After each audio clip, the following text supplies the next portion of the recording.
Hola a todos, me llamo Elena Pachón y soy nutricionista de salud pública. En la iniciativa de fortificación de alimentos, recopilo o elaboro pruebas del impacto de la fortificación de la harina de trigo y de maíz y del arroz en la salud pública. Con mis colegas de la iniciativa, también presto asistencia técnica a homólogos nacionales sobre la promoción, la supervisión y la evaluación de la fortificación. Con gusto responderé cualquier pregunta que tengan. Pueden comunicarse al correo de esta diapositiva. Este módulo aborda la pregunta, ¿por qué fortificar? Como saben, este curso se preparó para guiar las medidas de supervisión de la fortificación. Se preguntarán, ¿cuál es el objetivo del módulo ¿por qué fortificar? Solo queremos que crean en la fortificación de las harinas. Queremos que se comprometan, y ese compromiso deriva de comprender los efectos de las deficiencias de micronutrientes y, más importante aún, el posible impacto de un programa de fortificación bien diseñado e implementado. ¡Comencemos! Recordemos que los micronutrientes son vitaminas y minerales como el ácido fólico y el hierro, que el cuerpo necesita en pequeñas cantidades. A pesar de esta mínima ingesta, son vitales para el desarrollo humano, la prevención de enfermedades y el bienestar general. La mayoría de los micronutrientes no se producen en el cuerpo y deben consumirse. En todo el mundo, millones se ven afectados por la deficiencia de micronutrientes. Este problema mundial se denomina hambre oculta, porque no se nota que la persona lo sufre hasta que la situación es grave.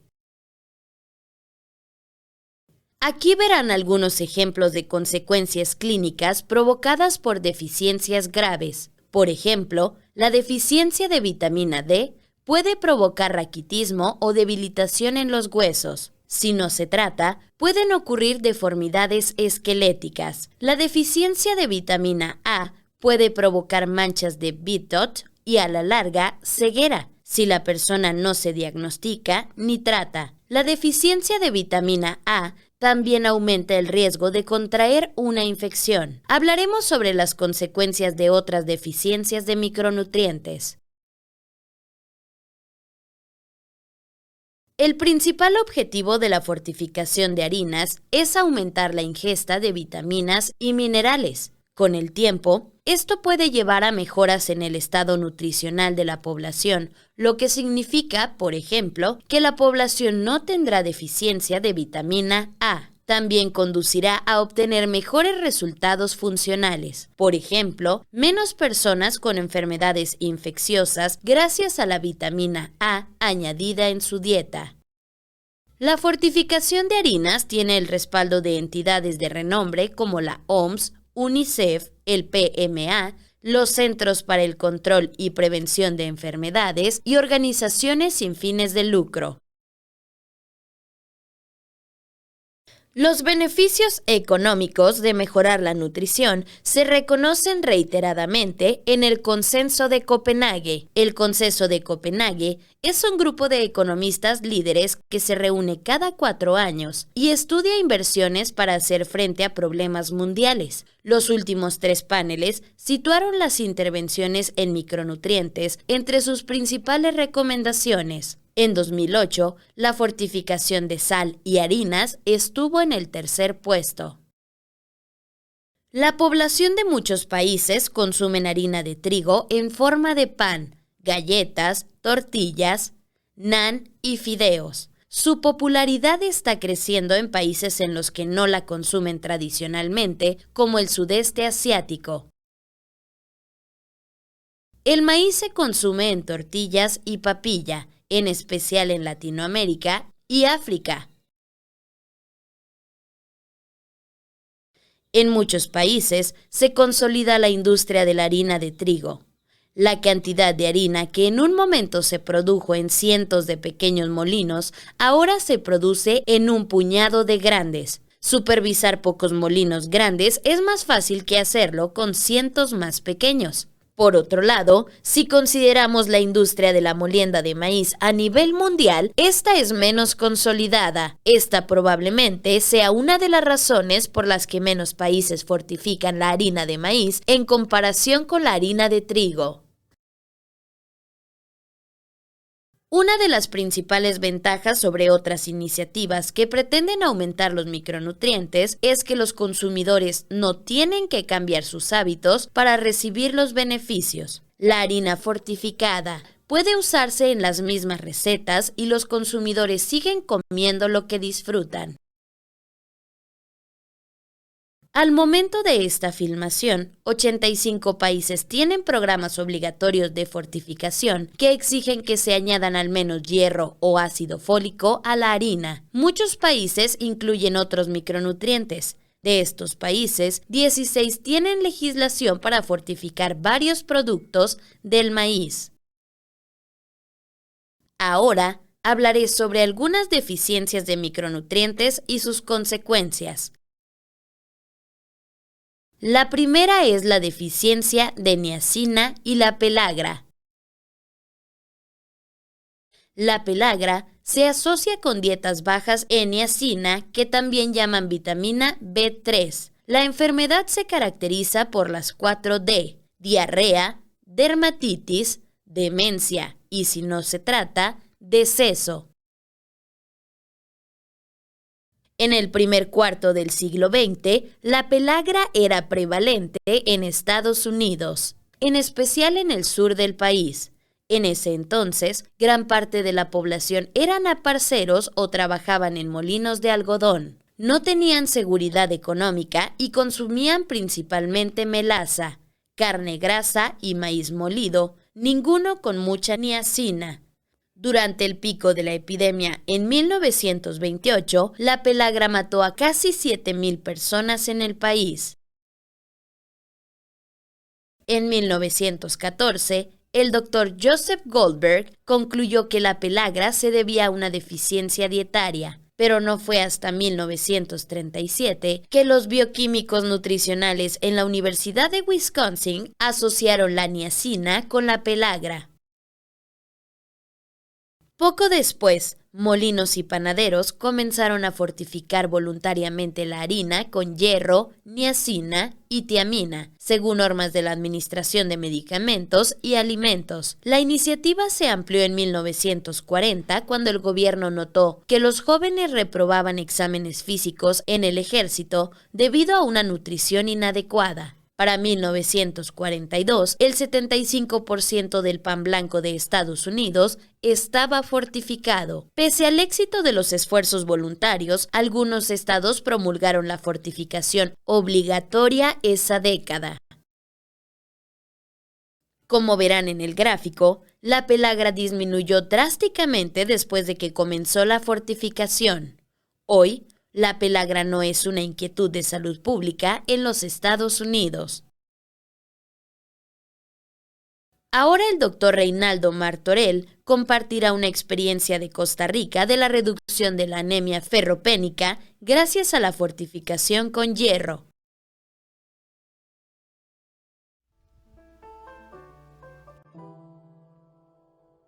I'm Reinaldo Martorell. I'm a professor of nutrition at the Department of Global Health at Emory University. I have worked in nutrition for about 35 years. Anemia is a very low concentration of red blood cells, and its causes are many. About half of anemia worldwide is caused by iron deficiency.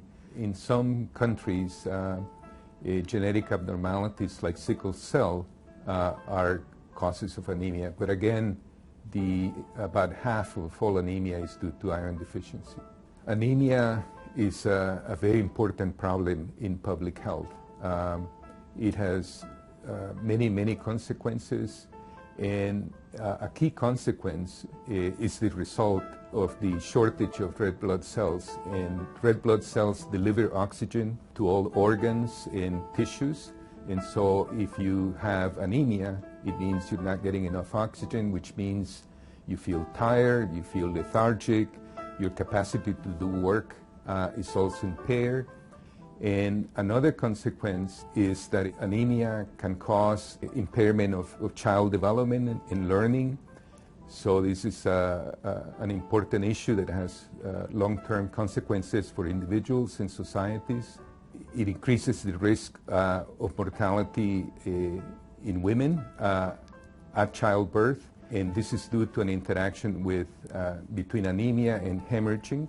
A normal woman might tolerate some bleeding, but if the woman is anemic, particularly severely anemic, any amount of bleeding will cause death. Costa Rica is a small country in Central America. It's really a pioneer in food fortification. It's been fortifying, for example, wheat flour for quite a long time. It currently fortifies a basket of foods, a variety of foods including sugar, salt, flours, wheat and corn. Together with colleagues from Costa Rica, we conducted an evaluation of the food fortification program in Costa Rica. Several years ago, Costa Rica improved the quality of the iron that was being added to wheat flour and to corn flour and to milk, and began using compounds that were well absorbed. And we looked at a national survey, and we were able to compare the prevalence of anemia in both women and children before and after these changes were made, and found there was a remarkable reduction. In women, anemia was reduced from 18 to 10%, and in children from 19 to 4%. So there was evidence of a strong impact due to the fortification program of Costa Rica. There are important lessons that Costa Rica provides for other countries.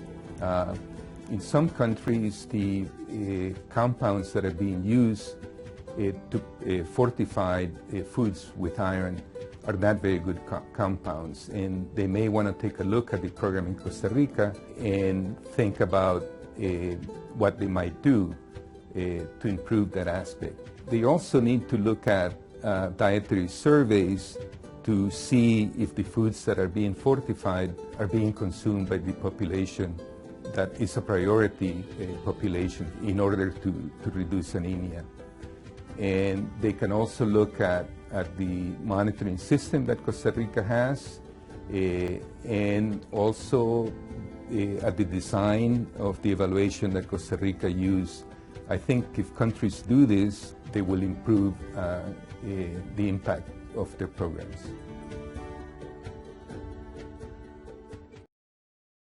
El Dr. Godfrey Oakley compartirá la experiencia mundial de reducir los efectos del tubo neural con la fortificación de harinas con ácido fólico.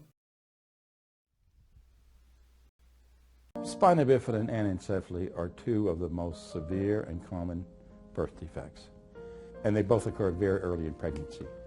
What's going to be your brain and your spinal cord is like a flat sheet of cells. And in order to make a so-called neural tube, you have to fold this up, okay? And it sort of starts folding up about where the middle of your back is. And then there's a zipping process, and it zippers up this way, and if that zipping process doesn't work, you get anencephaly, which is fatal in and around the time of birth. When the zipping process doesn't work down toward your bottom, you get spina bifida because the spinal cord doesn't form quite well. How much disability you have depends upon where the zipping process stops. And the least involved children with spina bifida at least have paralysis of bladder and bowel. And of course, the further up the spinal cord you go, the more disability you have, and that leads to kids on crutches and in wheelchairs for most of their life because they've lost the ability to walk normally. One of the most important public health stories of our time is the discovery that a simple B vitamin folic acid will prevent these two terrible birth defects. The foundation for making this go away is providing women with food that has folic acid that has been added to it, because then we know every woman has enough at the time they become pregnant. In the U.S., for example, if you want to sell a product that's a grain product and has the word enriched on it, Since 1998, you have been required to have folic acid in it. And that has prevented almost all of folic acid preventable spina bifida and anencephaly in the U.S. It is close to a miracle. Among other things, it's so cheap to do, so inexpensive to do. In the United States, it costs 1 penny per person a year to make this birth defect go away. We've just been looking at what it means just for India alone. India has over 100,000 babies born with spina bifida and anencephaly that folic acid alone can prevent. And if we were to get women in India with enough folic acid, this birth defect would essentially go away. I look at this, if India can make smallpox go away, if India can make polio go away, India can make folic acid preventable spina bifida go away. When you put folic acid, like in the U.S. in the flour, you make folate deficiency anemia go away. There is a very recent and wonderful paper from China that suggests that at people in China at the lower half of their serum folate levels, taking folic acid will prevent half of first-time strokes. Half of first strokes. An enormous potential additional benefit of fortifying flour. Putting folic acid in flour really is as good as, it's the best thing since sliced bread. There isn't any question about that.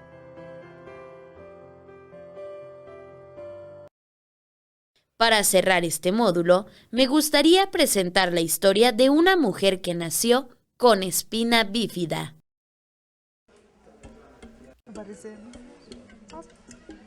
My name is Francisca, and I'm born with a spina bifida. We are 8 in our family. I'm second born. Yeah, but they are all okay. They don't have any disability. I grew up in a village, back in a remote place, back in Samburu. It was really a place that nobody don't understand about what disability means. They don't have any information about disability. So they just believe that I'm a curse, you know. In our culture, they just put a poison, you know, some poison, and then they soak, and then they give a child who was born with a disability so they can kill. So when my mother found that I was to be killed, she ran away with me. I just went to school like a normal child, but it was really hard because the school was far. It's really hard for me to walk. I don't have friends in school. No one understands me. I was really leaking, you know, all wet because I don't have any bladder control. So nobody really wants to sit with me. When I was a teenager, I was fed up because nobody loves me. My family was going for a wedding. There's my cousin who was getting married, and I was just left in the house. They didn't want me to go with them. So that was really sad for me. I was thinking like, why? Why me? You know, why they left me at home? Because I have a disability. So I always like, just left alone. Yeah, so it was really hard for me to remember that day when I was at home and people just go and left me at home. So I was saying, I think that's better for me to die. I think my grandmother was right. It's better for me to die than to live, because living in this life is just a hell. So I tried to take a poison twice, but I didn't die. One of my uncle came to Bible school, and that time he came and just see about Kijabe and then meet some doctors. He came and told my dad that there's a hospital. I think we can take Francisca there. I was sitting to wait for Dr. Bransford to come. I didn't know Dr. Bransford, so just waiting for the doctor to come. I had an infection with my legs, you know, it's really infection and, you know, a lot of pain. So he came and see my leg, and then he saw my back, and I was wondering, now, who told me that I have a problem in my back? Because I didn't tell him. I didn't know what's the problem. What's the problem of my urine, so, you know, my incontinence, or the problem of my leg. I didn't know. So when he came and told me about a spina bifida and about my problem with the legs and the bladder and all, and I was so excited to meet him because He told me the things I didn't know. Dr. Bransford introduced me to another doctor called Dr. Kimberly, and they told me that they're going to teach me how to do CIC, how to empty my bladder. My life changed completely. The first time I used it, I emptied my bladder and I became dry. I see that I can live a normal life. They show me the love of God because they loved me, they're encouraging me, and I thank God because my dad came to the Lord. My father got saved, came to the Lord, and even my brother, even my sister. When I came to Kijabe, and then I was really transformed. I can be able to empty my blood, I can be able to be dry, even to walk around. I can be independent, I work and get salary and have the house. At time I say, oh, so I can even date, I can get somebody. So I date my husband, and then I got married. And the first time when he told me that I love you, I was like, what? I say, do you know that I have a disability? I say, yes, I know you have a disability, but I love you the way you are. I'm praying for God to give me children. Yeah. Yeah. But God has a plan. And it's really amazing. I think I will be dead now. Because all of those infection, all those problems I had, maybe I will be dead. So I thank God when I came to here and meet Dr. Bransford. It's like father to me because he's always there for me. If there's no better kids and there's no Dr. Bransford who can help those children, I think many children can die. I'm praying God to give us somebody who can help those children, because we really need somebody like Dr. Bransford who can be able to take that, vision and help those children. Because there are so many children who are suffering in Africa, especially in Kenya, just in remote place, who can help them. So I'm really praying God to give us somebody who can be able to help.